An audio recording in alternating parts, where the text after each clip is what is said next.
Generic दवाओं पर क्यों नहीं बन पा रही सहमति। नई दिल्ली। पिछले 20 दिनों में नेशनल मेडिकल कमीशन (एनएमसी) के 2 नोटिफिकेशन खासे चर्चा में रहे हैं।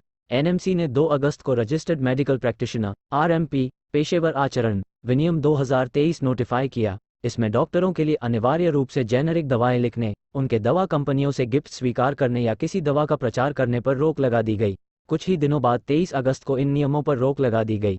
कैसे शुरू हुआ विवाद। इंडियन मेडिकल काउंसिल रेगुलेशंस 2002 में भी डॉक्टरों को जेनेरिक दवाएं लिखने की सलाह दी गई थी। हालिया नियमों में डॉक्टरों पर पेनल्टी का प्रावधान कर दिया गया। इसके बाद विरोध तेज होता गया। एनएमसी ने अपने नियमों में ये भी कहा था कि डॉक्टर्स किसी ऐसे सेमिनार, वर्कशॉप या कॉन्फ्रेंस में शामिल नहीं हो जाएंगे जिन्हें फार्मा कंपनियों या संबंधित हेल्थ सेक्टर ने प्रत्यक्ष या अप्रत्यक्ष रूप से SNDIAN, NATIONA स्पॉन्सर किया हो। इन नियमों के उल्लंघन पर डॉक्टरों का लाइसेंस भी सस्पेंड किया जा सकता है। एनएमसी के नए प्रोफेशनल कंडक्ट रेगुलेशंस की धारा 35 में डॉक्टरों और उनके परिवार को फार्मा कंपनियों या उनके प्रतिनिधियों से कंसल्टेंसी फीस या हॉनोरियम लेने पर भी बैन लगा दिया था।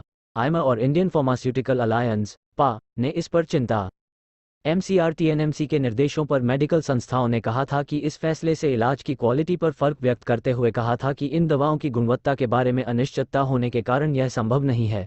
सरकार क्यों लाई नए नियम। केंद्र सरकार की आयुष्मान भारत प्रधानमंत्री जन आरोग्य योजना से गरीबों को मुफ्त इलाज की सुविधा मिल रही है। जन औषधि केंद्रों से दवाएं सस्ते दामों पर मिल रही है।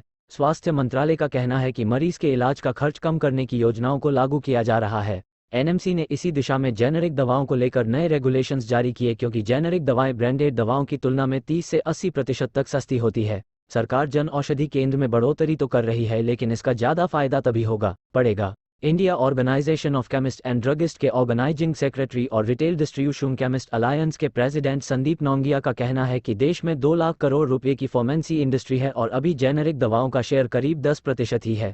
जेनेरिक दवाओं को निश्चित रूप से बढ़ावा मिलना चाहिए, लेकिन केवल जेनेरिक दवाएं लिखने का आदेश को लागू कैसे किया जा सकता है। क्या 90% इंडस्ट्री शेयर को नज़रअंदाज किया जा सकता है। जेनेरिक दवाएं लिखना अनिवार्य बनाया तब हुआ विवाद जब लोगों का भरोसा जेनेरिक दवाओं में बढ़ेगा। मेडिकल संस्थानों ने क्या आपत्ति जताई। आईमा के प्रेसिडेंट डॉक्टर शरद कुमार अग्रवाल का कहना है कि 2002 की गाइडलाइंस में पेनल्टी का प्रावधान नहीं था, जो आप कर दिया गया है।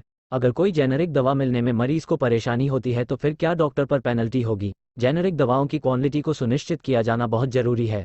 ऑल नियम वापस लेने से खत्म होगा विवाद। अभी नियम वापस लेने से विवाद थम तो गया है, लेकिन पूरी तरह से विवाद खत्म हो जाएगा यह अभी नहीं कहा जा सकता है। सरकार गरीबों की भलाई के लिए निश्चित रूप से जेनेरिक दवाओं को बढ़ावा देगी। जन औषधि केंद्रों की बढ़ोतरी होगी। विशेषज्ञों का कहना है कि सरकार, आईमा, फार्मा कंपनियों को मिलकर बात करनी होगी। गरीबों को सस्ती दरों पर क्वालिटी दवाएं मिल सकें। साथ ही जो लोग ब्रांडेड दवाएं खरीद सकते हैं उनको भी आसानी से दवाएं मिले। दवाओं की क्वालिटी के साथ समझौता नहीं होना चाहिए।